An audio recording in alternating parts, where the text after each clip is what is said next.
Welcome to Crash Course World History, and today we're going to be focusing on the Columbian Exchange. This photo was taken from Crash Course World History on YouTube on the Columbian Exchange.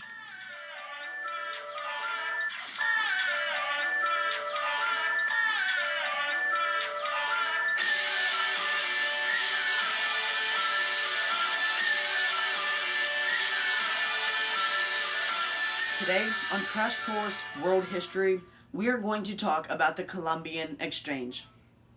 The Columbian Exchange was the global transfer of disease, animals, crops, and people. The Columbian Exchange was a result of Christopher Columbus sailing from Europe to America. Christopher Columbus was an Italian explorer who landed in the Bahamas. He wanted to find China, but accidentally landed in America.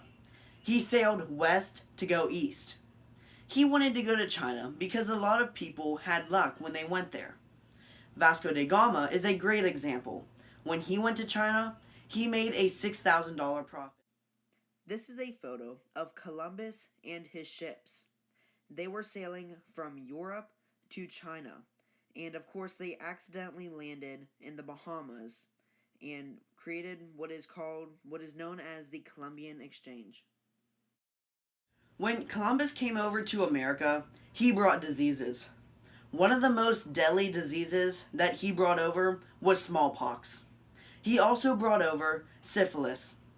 Smallpox killed a lot of people, and at the time there was no cure for this disease. Syphilis also killed a lot of people.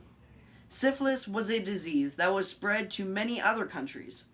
Because it was spread so much, the blame was always shifting to where it came from. Here is a microscopic picture of the disease syphilis. And of course, when this disease came over in the Columbian Exchange, the origin was unknown because the blame was constantly being shifted from country to country. So here we have a microscopic picture of the disease smallpox. And of course, when it came over in the Columbian Exchange, it harmed so many people because there really wasn't a cure for it, and it killed so many people when Columbus brought it over.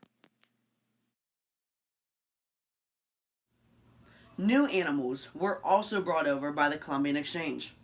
One example of these are pigs. Pigs were a great source of food when Columbus brought them over, and there are a couple reasons why.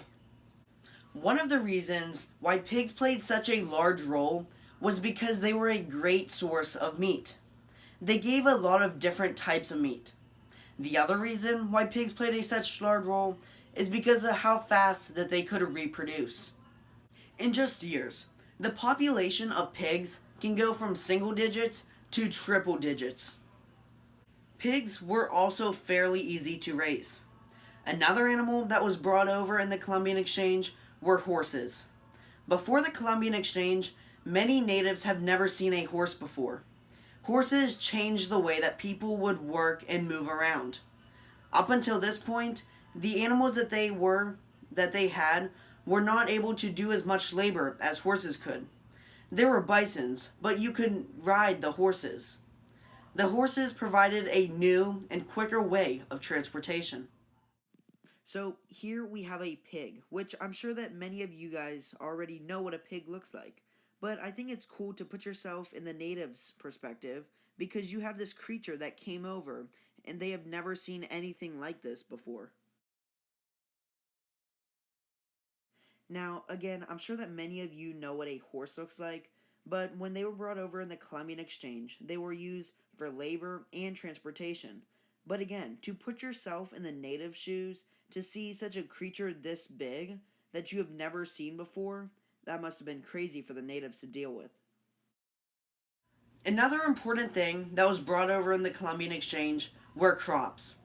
One example of the crops that were brought over were potatoes. Potatoes were a great crop for a couple of reasons. One being that they were easy to grow.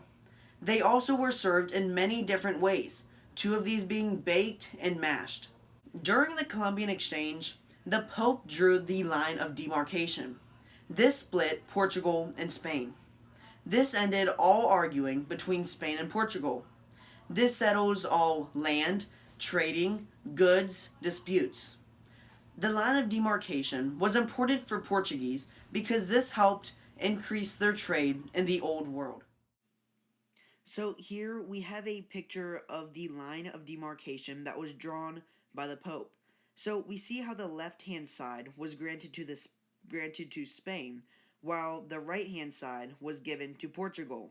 And I also think that it is important to remember that the line of demarcation was set by the Treaty of Tordesillas. Hernan Cortes was a sailor. He also led the Aztecs. Francisco Pizarro was a Spanish sailor who conquered the Incas. The Incas and the Aztecs were both tribes in the Americas. This is a picture of Hernan Cortes. Cortes was born in 1485 in Medellin, Spain, and died in 1547 in Castilla de la Cuesta, Spain. Cortes meets the Aztecs.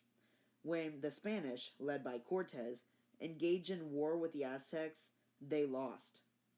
The Aztecs may have won, but disease killed the majority of the remaining Aztecs. Cortes then took over the Aztecs.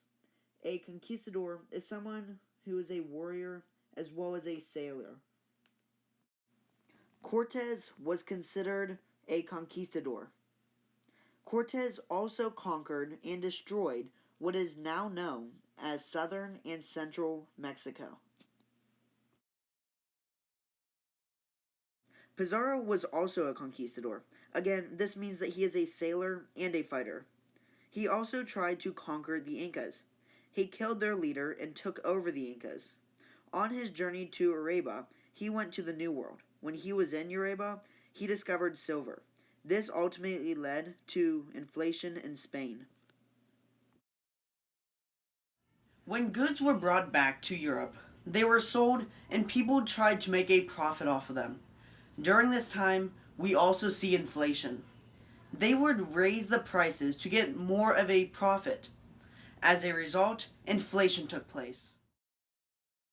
I feel that this picture is a really good representation of inflation because inflation is any time that a country or a nation gets more money. So this may be when they are printing money because they need it, say they're in debt.